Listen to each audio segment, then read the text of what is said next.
let's get straight to the point. So Lonsdale has quite a few counters.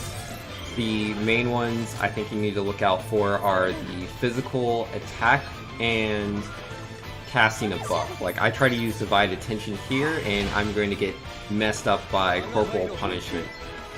Corporal Punishment is a pretty painful attack, does nice damage.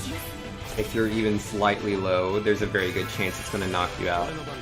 The Rampart ability that Lonsdale uses, what that does is it allows him to absorb one physical attack. So be careful not to use a very MP expensive attack and hit in a Rampart, because you'll just be wasting your turn.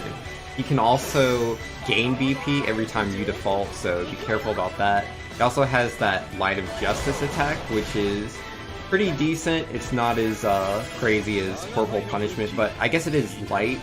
It's a light physical attack, so you have to be careful about that depending on what your resistances are.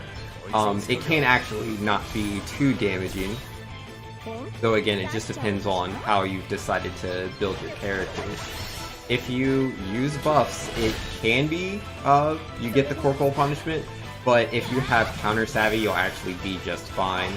And yeah, he can also counter you even if he blocks your attack completely with the Rampart.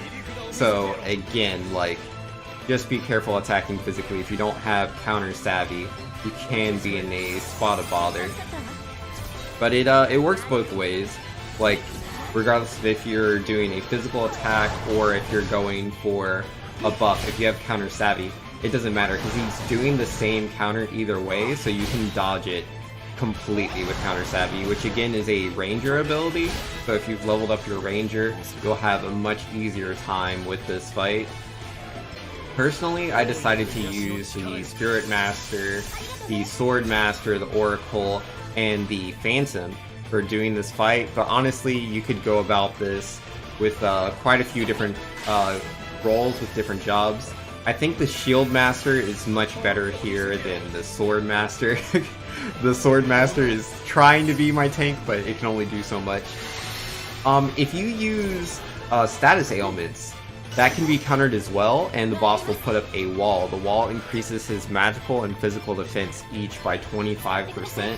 If he gets too many of those buffs, he just will not be taking damage, so I would suggest not really using characters or jobs like the Oracle or the Black Mage. They're just not going to do it. Also, if you do magical damage, he can counter with that Val ability that basically makes it so he doesn't take any sort of magical damage for one hit, the Valation, I mean. So do be wary of that. Again, if you're using like Red Mage, you're going to have a lot of trouble because he gets so many counter opportunities. If you're using Black Mage, again, you have to be careful. If you're spamming your own BP to do like multiple Zendagas, you'll be in a spot of bother. But if you're doing something simple like Poison, while yes, he can counter that because it's a status ailment, he is not immune to it. A lot of bosses are immune to Poison. Being able to land Poison's really nice. This boss has a lot of HP, so if you're having trouble bursting him down, you can whittle him away instead, just by inflicting that poison, and just taking the fight slowly, making sure that you heal yourself. And if you use the Holy Mist ability, you do actually put buffs onto everyone. You got the regeneration, you got the Reraise. Even though those are buffs, because it's your special ability that's doing it, he doesn't actually counter that. So that's a very good way to get those buffs onto your characters without having to worry about taking damage for doing so. The boss is somewhat aggressive. I don't think he's as aggressive as the other two Chapter 4 bosses. This guy uses a lot of defensive abilities. It's just the counters that really make him strong.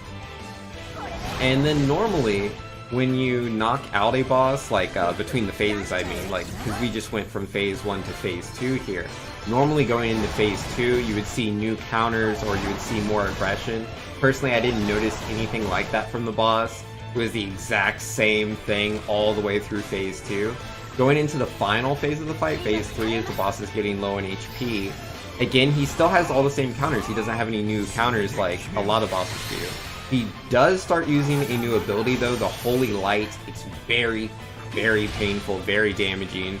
So do look out for that, because that's probably going to knock out a character if you are not anticipating that kind of damage coming in. That aside though, the fight is still the exact same that it was before in Phase 1 and Phase 2, besides just the damage increase.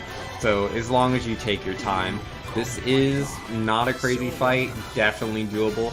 Again, I would suggest not using the Oracle. Just try to have, I would say, 2 support classes, and then one class that can take damage, 1 class that can deal damage. But either way, that's going to be me. Hopefully you found this guide useful. I will see you guys in the next one. Peace.